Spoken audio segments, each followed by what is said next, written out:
আয়ুষ্মান ভারত কার্ডটি বানানোর জন্য আপনাদেরকে এই ফর্মটি ফিল আপ করে জনকল্যাণ শিবিরে জমা দিতে হবে। তো এখন আপনারা কিভাবে এই ফর্মটি ফিল আপ করবেন ডিটেলসে আপনাদের দেখাচ্ছি। সবার প্রথমে এখানে দেখুন আয়ুষ্মান ভারত প্রধানমন্ত্রী জন আরোগ্য যোজনা, এখানে বলা আছে ফর্ম ফর নিউ এনরোলমেন্ট, মানে নতুন আবেদনের জন্য যে ডেটে আপনি ফর্মটা সাবমিট করবেন বা শিবিরে জমা দিবেন সেই ডেটটা এখানে বসাবেন।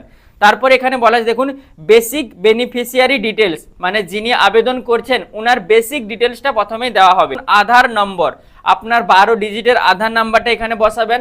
তারপরে অ্যাপ্লিকেন্ট নেম, মানে যিনি আবেদন করছেন এই আয়ুষ্মান ভারত কার্ডের জন্য ওনার নামটা এখানে দিবেন। তারপরে রেশন কার্ড নম্বর, ওনার রেশন কার্ডে জাস্ট আপনি নাম্বারটা বসাবেন, কারণ নিচে এখানে দেখুন ক্যাটাগরি আছে, ক্যাটাগরিতে কোন ক্যাটাগরির রেশন কার্ড আপনার আছে, যেমন AYY, SPHH, PHH, RKSY1, RKSY2 এবং জেনারেল। তো আমাদের ক্ষেত্রে RKSY1, তাই সেই চেক বক্সে আপনি টিক চিহ্ন দিবেন। তারপরে বলা আছে আধার লিঙ্কেড মোবাইল নাম্বার, আপনার আধার কার্ডটি যে মোবাইল নাম্বারের সাথে লিঙ্ক আছে ওই নাম্বারটা এখানে দিবেন। জেন্ডার, মানে আপনার লিঙ্গ, এখানে মেল ফিমেল হলে দিবেন। তারপরে ডেট অফ বার্থ, আপনার আধার কার্ডে যে ডেট অফ বার্থটা আছে ওটা এখানে বসাবেন। তারপর দেখুন বলা আছে full address, house number, street, village এবং ওয়ার্ড।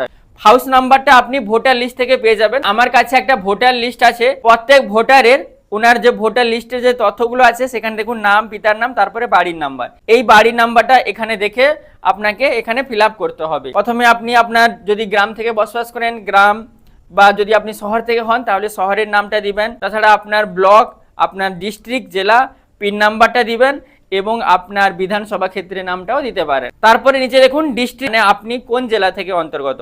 তো আমাদের হচ্ছে পূর্ব মেদিনীপুর, ব্লকটা আমি দিয়েছি 11 নম্বর ব্লক। তারপরে গ্রাম পঞ্চায়েত, তারপরে এখানে হচ্ছে ফ্যামিলি হেড নেম, যিনি আবেদন করছেন উনি যদি ফ্যামিলি হেড হয় তাহলে উনার নাম দিবেন, বা যদি যিনি আবেদন করছেন উনি ফ্যামিলি হেড নন, অন্য কেউ যদি ফ্যামিলির হেড হন তাহলে উনার নামটা এখানে দিবেন। তারপর টোটাল ফ্যামিলি মেম্বার, কতজন ফ্যামিলিতে মেম্বার আছে, প্যান নাম্বারটা উনার বসাবেন এখানে। তারপরে দেখুন ইলেকটোরাল ডিটেলস, মানে ভোটার কার্ডের ডিটেলস দিতে হবে, যেখানে এপিক নাম্বার, প্রথমে ভোটার কার্ডের নাম্বারটা দিবেন ভোটার কার্ড দেখিয়ে। তারপরে এসি নাম্বার, এটা হচ্ছে অ্যাসেম্বলি কনস্টিটিউয়েন্সি নাম্বার, মানে বিধানসভা ক্ষেত্রের নম্বর, আমাদের হচ্ছে 218। এই বিধানসভা ক্ষেত্রের নাম্বারটা আপনারা ওই ভোটার লিস্ট থেকেই পেয়ে যাবেন।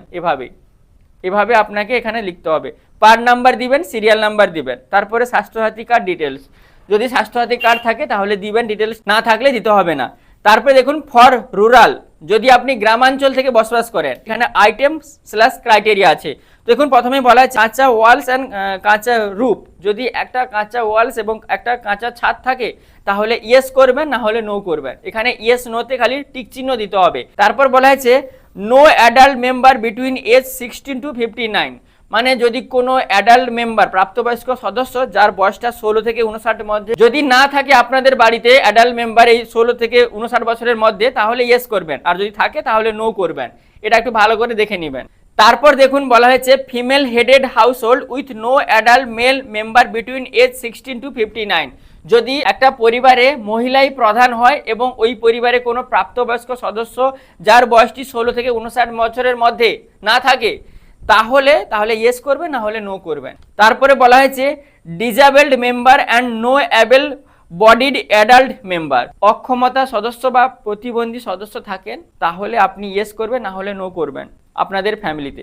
তারপর বলা হয়েছে SC/ST হাউস হোল্ড, যদি আপনি SC বা ST পরিবারভুক্ত হন তাহলে ইয়েস করবেন, না হলে নো করবেন। Landless house hold driving major part of their income from manual casual labour, যদি আপনাদের পরিবারে ভূমিহীন না থাকে এবং আপনারা কোনো লেবারে কাজ করেন যেখানে ওই লেবারে যে ইনকামটা আপনার ফ্যামিলির মানে পরিচালনার ক্ষেত্রে ব্যবহৃত হয়ে থাকে তাহলে ইয়েস করবেন, না হলে নো করবেন। যদি আপনাদের জমি আছে তাহলে আপনাদের নো করতে হবে। ডেস্টিটিউট লিভিং অন অ্যালামস, মানে যদি আপনারা ভিক্ষুক হন, মানে ভিক্ষা করে আপনাদের পরিবার জীবনযাপন করেন তাহলে ইয়েস করবেন, না হলে নো করবেন। তারপর ম্যানুয়াল সেভেঞ্জার্স ফ্যামিলিস, মানে যদি আপনাদের পরিবারে ময়লা পরিষ্কার করেন তাহলে ইয়েস করবেন, না হলে নো করবেন। প্রিমিটিভ ট্রাইব্যুনাল গ্রুপ, যদি আপনারা আদিবাসী গোষ্ঠী জাতিভুক্ত হন তাহলে ইয়েস করবেন, না হলে নো করবেন। লিগালি রিলিজড বন্ডেড লেবার, মানে আপনারা যদি শ্রমিকভুক্ত হন, লিগালি শ্রমিকভুক্ত হন তাহলে ইয়েস করবেন, না হলে নো করবেন। এটা ছিল আপনার রুরাল এলাকার জন্য। ফর আরবান র্যাক পিকার, যদি আপনি র্যাক পিকার হন, বেগার মানে ভিক্ষুক হন, কিংবা ডোমেস্টিক ওয়ার্কার হন বা street vendor, hawker, other service provider working on streets, cobbler, যদি আপনি রাস্তাঘাটে আপনি ভেন্ডারে কাজ করেন বা আপনি হকার হন তাহলে ইয়েস করবেন, না হলে নো করবেন।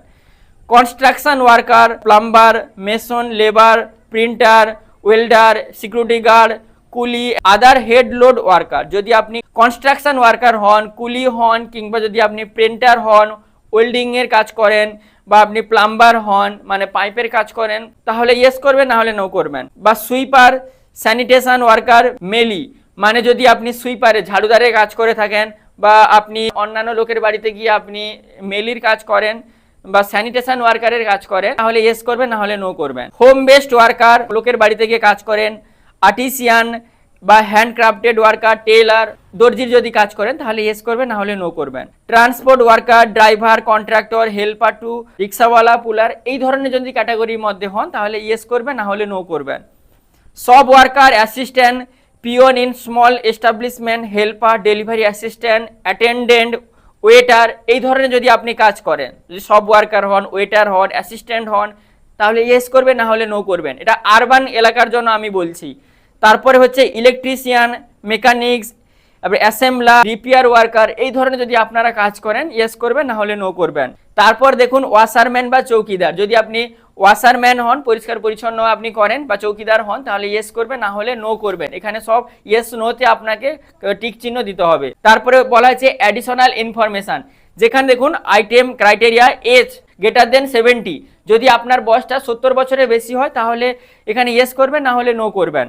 তারপরে আছে none of the family member আর আশা AWW বা AWH, যদি আপনাদের ফ্যামিলিতে আশা বা AWH ক্যাটাগরির মধ্যে কোনো ফ্যামিলি মেম্বার থাকে তাহলে ইয়েস করবেন, না হলে এখানে মানে নোতে চেকবক্সে টিক দিবেন। এক্সক্লুশন ক্রাইটেরিয়া চেকটা খুবই গুরুত্বপূর্ণ। কেন আমি বলছি দেখুন, আইটেম ক্রাইটেরিয়া যেখানে প্রথমেই বলা আছে family income greater than 8 lakh per year, যদি আপনাদের ফ্যামিলির ইনকামটা 8 লক্ষের বেশি হয় তাহলে ইয়েস করবেন, না হলে নো করবেন। দেখুন এখানে আমি নোতে টিক চিহ্ন দিয়েছি। তারপরে বলা আছে any member of family paying income tax, যদি আপনাদের পরিবারে কোনো মেম্বার ইনকাম ট্যাক্স প্রদান করে তাহলে ইয়েস করবেন, না হলে নো করবেন, নোতে টিক চিহ্ন দিবেন। তারপর বলা আছে found in ASDD list for SIR/BLA 2026 poll, মানে 2026 এই SIR নির্বাচনে যদি আপনার নামটি এসেছে SIR তাহলে এখানে ইয়েস করবেন, না হলে নো করবেন। বা pending under SIR appeal tribunal, যদি আপনি SIR এর ট্রাইব্যুনালে আবেদন করেছেন তাহলে ইয়েস করবেন, না হলে নো করবেন।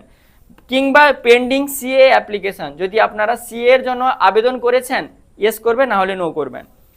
এছাড়া বলা আছে beneficiary name deleted from Annapurna Yojana beneficiary list, যদি কোনো বেনিফিশিয়ারি নেমটা অন্নপূর্ণা যোজনায় বেনিফিশিয়ারি লিস্ট থেকে ডিলিট হয়ে গেছে তাহলে ইয়েস করবেন, না হলে নো করবেন।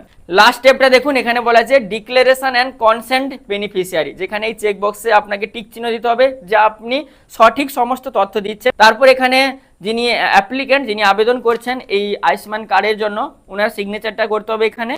আর এখানে রিসিপ্ট, এটা কিছুই করতে হবে না, এটা কেটে আপনাকে দিবেও। তারপর এখানে এ সাইডে কিছু আছে, এগুলো আপনাকে কিছু করতে হবে না, ফর অফিসিয়াল ইউজ অনলি, এটা অফিসিয়াল ইউজের জন্য, এখানে কিছুই করতে হবে না। আশা করি ভিডিওটা দেখে আপনারা উপকৃত হয়েছেন। ভালো লেগে থাকলে অবশ্যই লাইক, কমেন্ট এবং শেয়ার করে সবাইকে দেখার সুযোগ করে দিবেন।